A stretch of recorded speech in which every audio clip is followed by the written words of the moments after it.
Today, there are more than 14,000 women, men, and minors trapped in the cycle of prostitution in Israel. On average, 3 out of 4 survivors say that they would get out of sex work if they could find a healthy place of employment with proper support, but that's not always easy. Well, the Israeli organization Hope Center is on a mission to make that happen. They help survivors of prostitution get the rehabilitation that's necessary to reintegrate into the labor force. And to do this, they've founded Kite Pride, a famous social business here in Israel that employs survivors by giving them jobs to actually make unique bags. Well, Hope Center has just launched a crowdfunding campaign for their new program, and joining us to tell us all about it are the founders, Tabea and Matthias Oppliger. All right, so before we get into this latest project, I want you to tell us a little bit about how you got into combating forced sex work. It actually all started by really looking it in the eye.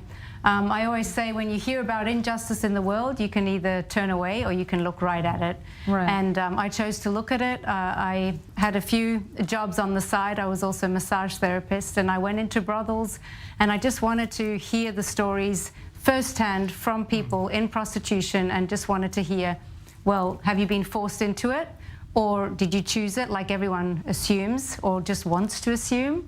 And all of them said, you know, we don't need pity, we really need other jobs, because we've been lured in, our vulnerability was taken advantage of, and it was pretty much always the same story. And again, that sentence just rung in my head: we don't need pity, we need jobs. Right. And the two of you hail from Switzerland, but you ended up immigrating to Israel. How did that happen? And why did you choose to focus on that specific issue here? Well, that was pretty crazy, because we were on a 3-day trip in Tel Aviv, out in front of a hotel, and actually there was a woman walking down the street. We keep telling this story because it's so unbelievable. And a guy behind her, we realized something wasn't right, and she just approached us without knowing us, sat down with my wife, asked to sit down. Long story short, maybe you continue, because it was I knew her from the brothels in Zurich. As I said, briefly mentioned, I was a massage therapist. I went in to treat them therapeutically. And I knew one of these, I knew her from there, and I recognized her as one of these women. And it was just so crazy for me to see the closed circle and suddenly see her in Tel Aviv. Right, she had been trafficked exactly from Zurich to Tel Aviv. And then she confirmed, and she told me the story, and we didn't know each other, but there was just that brief moment of recognition. Right. And for me, it just closed the circle. You hear the stories of how they're trafficked from country to country, and you only know that from statistics, and when you actually see it and experience it.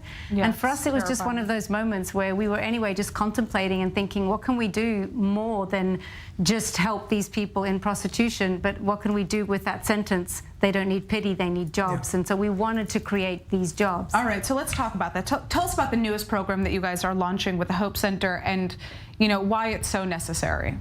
Right, so we have a factory, we have a fashion brand called Kite Pride. We've been able to create jobs in the past few years. We've had like 35 survivors come through our company. But then during the pandemic, really, at the end of the pandemic, the Israeli government, because we have a new law in Israel, right, that basically criminalizes the sexual purchasing of sexual services. And the government, the Ministry of Welfare and Labor, contacted us and said, listen, we are looking for partners to help this population. And so this is where this beneficiary program started, the idea. We're in the middle of building a training and educational program that lasts for 2 years, really. It's a couple weeks of intense training, and then our team, our professional team, connects them to friendly employers outside of the company, so into the open labor market here in Tel Aviv, in the surrounding areas, and we're hoping that this will go national. So we're in the middle of developing this program. Yeah, because obviously until now you guys have had Kite Pride, which we did a story about. Yeah. You've been employing these former sex workers, now survivors, who have been making these bags, making a living. You have one of them right here. They're amazing. I can't wait to get one myself. So, I'm excited to hear kind of like what some of your favorite success stories are through your program, and what you hope to see with this. Well, there's so many, but a very recent one actually, a transgender came to this course that we started.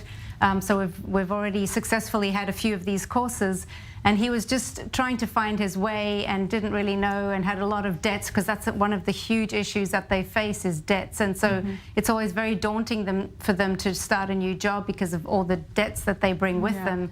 And so we also actually talk about that in the course: budget, finances, all of that. And so he then eventually graduated from the course, found a job, is now working in a shop, and he's making enough money. He's been able to pay off his debts. So now, for those of our viewers who are watching and want to donate and want to help, how can they do that? Well, it's interesting. Right now, as we speak, we have a 48-hour crowdfunder up and running on Cause Match, Hope Center Cause Match. And we've got another, actually, about 6 hours to go late this evening, Wednesday night. And we're fundraising our part of the budget that we need for 2023 to keep going strong, helping 100 survivors right now get out of this, a cycle, this vicious cycle into jobs. So anyone who wants to help us make that happen is more than welcome. Amazing. All right, well, I'd like to thank you so much for joining us.